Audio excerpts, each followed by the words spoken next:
Here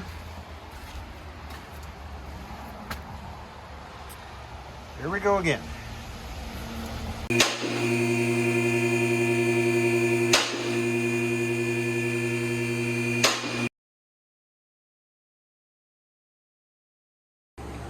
What's up, people? Smitty at the shop. 2015 Altima on the lift. And I literally just backed out a 2016 Altima that I finished doing a left rear control arm on. This one happens to have a broken right rear control arm. I'm going to be doing a pair on this. I'll show you on this right rear, though, how I go about doing it. It's an interesting, I'm going to call it a defect because I've seen them enough to call it a defect. You can look at this control arm. You know, this is it's a 2015. It's got a buck 13 on the clock. You know, not a crazy amount of rust on it. This actually belongs to a friend of mine. They've maintained it. You got a little bit of surface rust on these control arms. Nothing that you would, you know, really balk at.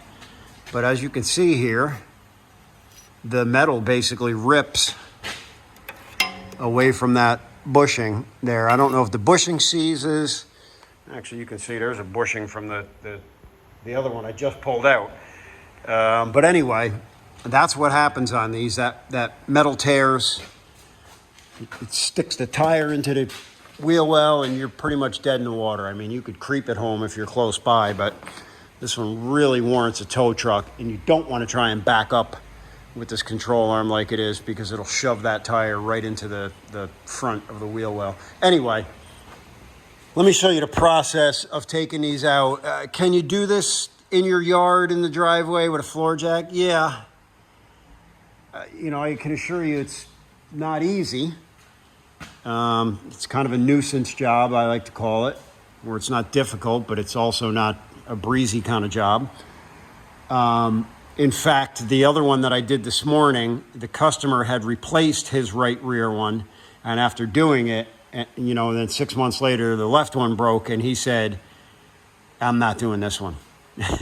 So I don't know how long it took him to do the one on his own in his driveway, but he did one and was not going to do the second one. He brought it here. So again, enough chit chat. Let me show you the process for replacing these control arms. A couple of things I want to point out. Obviously, the first thing we're going to do is take the tire off. That just gets that out of the way. These inner bolts here, that is for adjusting the alignment on these rear wheels. So you're going to want to mark them before you pull them off. I usually will take a chisel, mark the washer, mark the frame, you know, and then that way when you put this back together, you can line them up. You should still have a four-wheel alignment done after the fact on that, but that'll at least get you, you know, roughly where it started. So there's going to be one there. You can see that's the other back, the back half of that bolt. You only have to mark one side though. And then you're going to do the same on this bolt here. Some people will say this is kind of like a two-piece control arm. This piece here comes separate, but it does have to come off the control arm. I like to leave that on the control arm and take the whole assembly off the car. I've seen people do it the other way. In my opinion, it's easier because you have to get to those bolts there. It's just easier to take the whole thing, drop it down, and then remove that part, swap it onto the new arm. So that's typically what I do. That leaves you with the two centric bolts on the inside, and then you have two more bolts on the outside. Those don't have to be marked. Those are on the tire side. So if you do them, the only other thing you'll have to worry about is your sway bar link. Those are going to be a little bit of a pain in the rear for you because they do tend to spin. And also what I like to do, whether I'm doing one of these or two of these, I'll unbolt it from the frame also. Just gives you a little more movement. That's really the gist of what holds this control arm in place. Now, where you have to be careful is your coil spring. Obviously, you're under spring tension. That thing can come out and, you know, whack you in the chin or the leg or, you know, other various parts of your physicality. So again, be very careful when dealing with spring tension. I don't typically use a spring tool to compress them. I usually just wrestle them out by tilting the arm down, and then I'll use jacks to get it back up in there. If you're not familiar with a job like this, I wouldn't recommend doing that. I would recommend using a spring compressor, take some of the tension off the coil spring to get that thing out. All right, so just recap real quick. 2 inner bolts with centric washers, 2 outer bolts, 1 nut on the sway bar end link, and then we'll wrestle this thing out. I don't know how well you guys can see that. I tried to accent it with a paint marker. And of course, you can just mark that with a paint marker, but I'm always afraid it's going to wash off. But if you look at that spot, where is it? Where's that? There it is. I don't know if you guys can see the notch that I've put in that, and then also down here on the edge of the frame, there's a notch. I just lined them back up when you put them back together. All right, let me zip them out. All right, so as far as socket size goes, 16 millimeter on the sway bar end link. You can grab the flats of the back of it with a 19 millimeter. It's probably not gonna hold. It's probably gonna be one of the most challenging parts of this job as far as disassembly, is getting that nut loose, because what's gonna happen is the shaft is gonna spin. So you just, exercise patience. If you have a small set of vice grips, you can sometimes grab the inside of the shaft to keep it from spinning. Anyway, 16 millimeter, 19 millimeter wrench on the back side of that. What are these, 18s? 18 millimeter on the back here, so socket on one end, wrench on the other, if you can do it that way. And then the centric bolts are 21 millimeter. So what I like to do with bolts like this is I'll leave the nut on just very loosely, and then I'll use a punch, get in the center of that, and then just tap it with a hammer to drive that bolt out. And then once I've driven it flush, I just remove the nut, remove your centric washer, and drive that through the rest of the way with the punch. The reason I do that is because if they're at all hung up, I don't want to booger these threads up. Now that I know it's going to move and it's working its way through, I just put the punch right in the center of the bolt and finish driving it through. And then also keep these centric bolts, in a place where, this one is towards the rear, the other one's towards the front, because the marks will be different on them.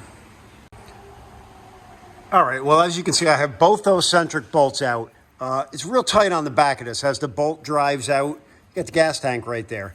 It'll cock to an angle. It will come out. I mean, you may see and go, oh my God, how am I going to get that out? It will come out, and it'll go back in. It's a little bit of a nuisance.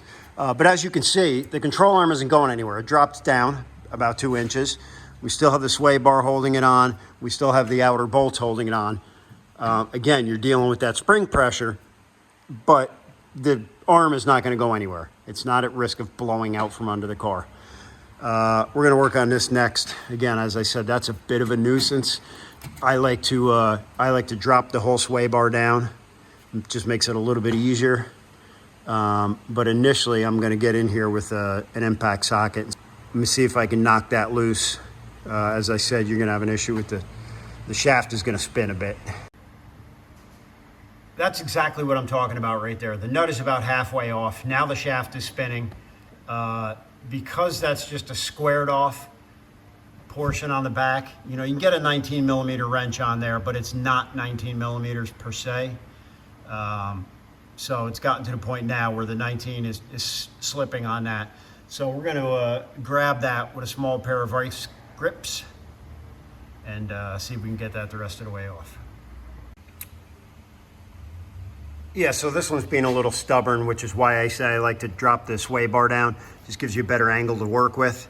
And if need be, I suppose you could always drop it down with the arms. Of course, you'd have to do them together unless you could get one side off. But anyway, I'm going to disconnect the sway bar brackets on the frame. Those are 16 millimeter.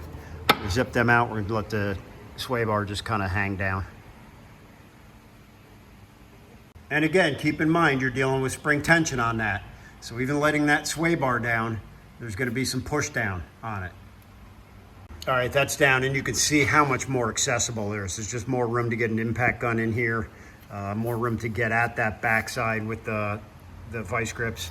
So let me, again, like I said, this could take a little bit of patience because it's a pain in the rear. And obviously, the best thing to do in this case is, fight to get the top off too, and then replace that. Put a new sway end link on the car.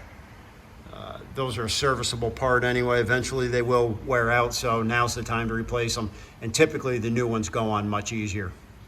If by some chance you're not replacing it and you are able to get this nut off, my suggestion in reinstalling this is a liberal amount of grease. Put a whole lot of grease on those threads, and if you're using cordless tools or air tools, you should be able to zip that right back on without any issue whatsoever. All right, let me try and not have too many issues getting this off. All right, here's where I'm at. I've got the nut off of my sway end link. That's kind of just hanging there loosely. I have all 4 bolts off on all 4 corners. I have a jack underneath, well, in this case, a jack stand, but that's just helping me with the spring tension on the coil. If you're doing this on the ground in this regard, it'll be a little bit easier. You'll have probably a floor jack under this, kind of support the whole thing, makes it easier to sneak your bolts out, etc.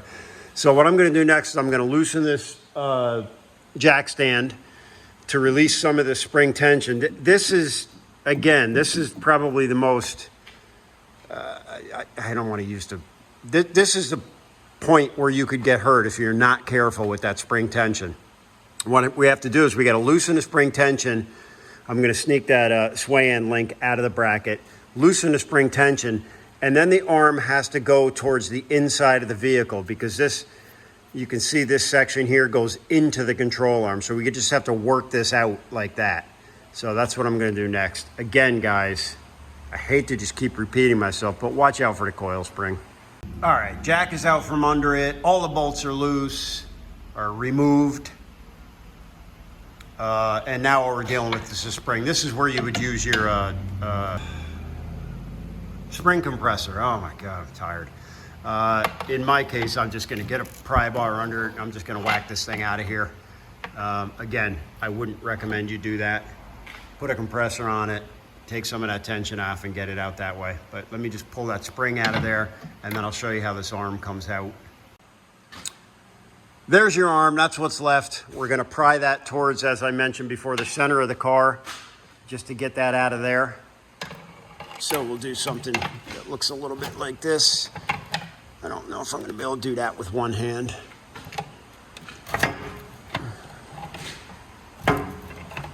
Let's see, that's,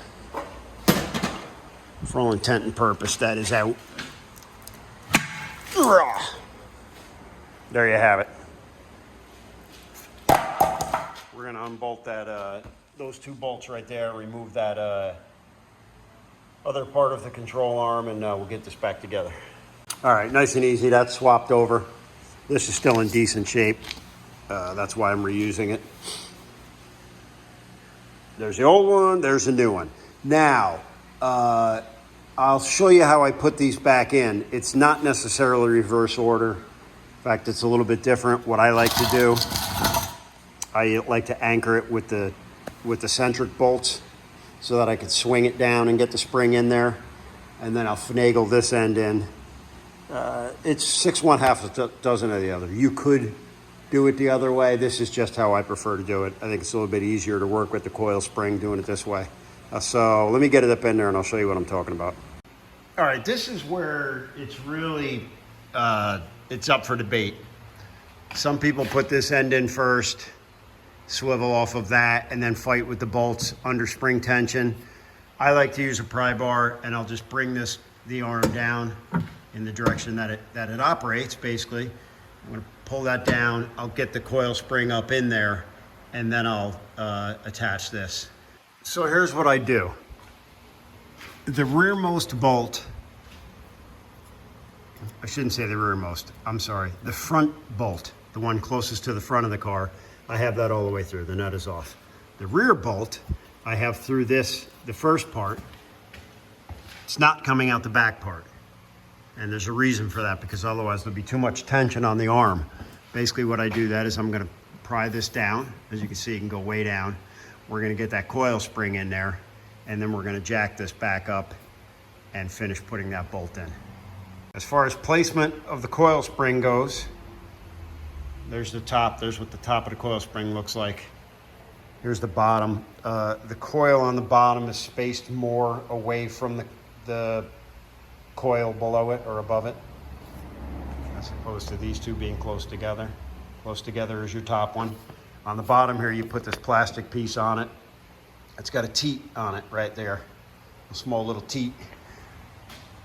There's a small little hole right there that the teat goes in. That's how you line your coil spring up, and then you'll see the marks on the top also. Make sure it matches.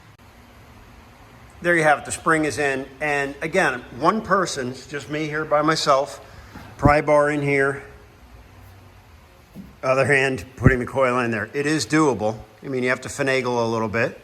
And then what we're gonna do now is we're gonna jack this up and start getting it into place. Okay, again, with the pressure on the coil spring, now you're gonna feed that bolt the rest of the way through. You're gonna look and you're gonna go, well, it doesn't line up, Smitty. How am I gonna get that thing in there? Not gonna take a lot of pressure. You can even just take a pry bar.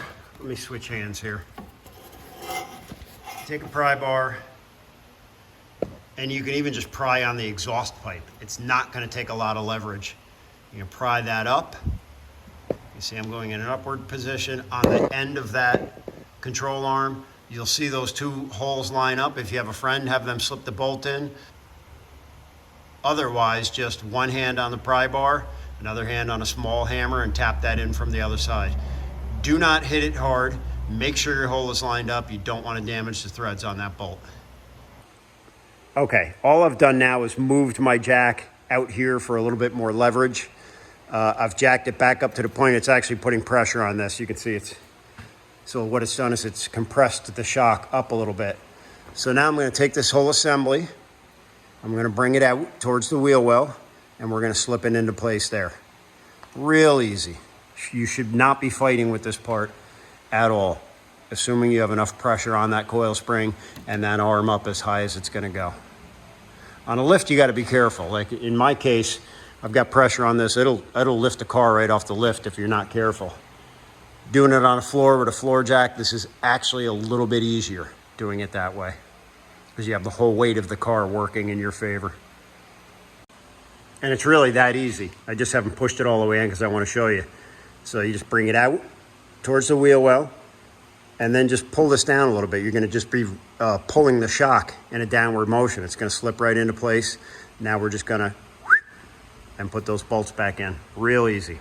One other honorable mention on your control arms, between, you know, putting them in there and maybe just the way they manufacture them, you might have to spread this area open a little bit. You may find that you're struggling to get this to slip in.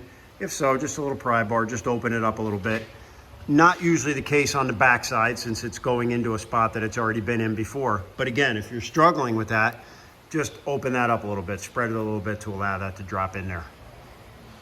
But as you can see right here, I mean, that bolt's ready to go in.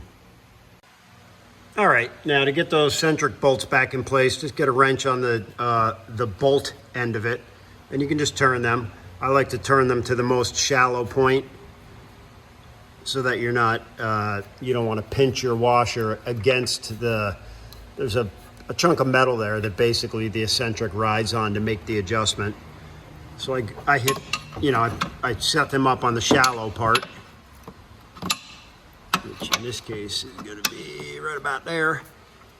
Then I get it lined up. I get that, make sure that washer is flush against it, and then I'm going to just snug these down. And then I'll adjust it back to match my marks where we originally put them. And that's going to about do it for this one. We've got our outer bolts all tightened up. Inner bolts, our eccentrics, are back where they originally were, according to the marks. The only thing I haven't done is my sway bar end, because I'm doing the other side on this. I'm going to leave the sway bar loose. I'm actually going to be replacing the sway bar links on this also.